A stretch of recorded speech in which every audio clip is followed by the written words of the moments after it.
আমার মা রচনা। ভূমিকা।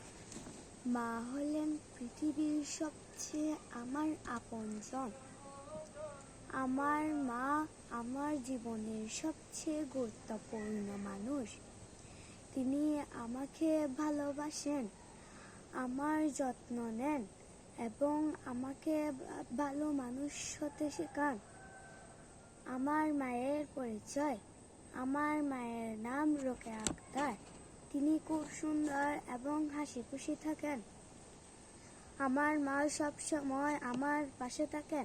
তিনি আমার জন্য সকালের খাবার তৈরি করেন, আমার স্কুলের জন্য তৈরি করেন এবং আমার পড়াশোনায় সাহায্য করেন।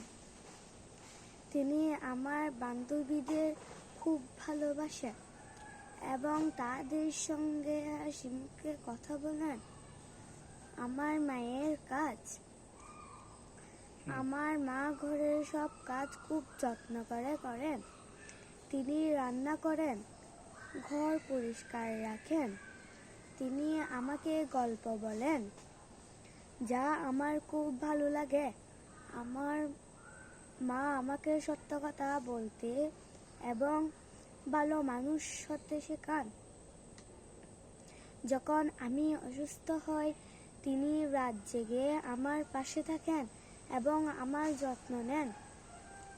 মায়ের গুণ। আমার মা খুব ধৈর্যশীল এবং দয়ালু। তিনি কখনো রাগ করেন না। আমি যখন ভুল করি, তিনি আমাকে বোঝান এবং শেখান। তিনি সবাইকে সাহায্য করতে ভালোবাসেন। আমার মা আমার কাছে একজন শিক্ষকের মতো, যিনি আমাকে জীবনের সঠিক পথ দেখান। আমার মায়ের প্রতি ভালোবাসা। আমি আমার মাকে অনেক ভালোবাসি। তিনি আমার জন্য সব কিছু করেন।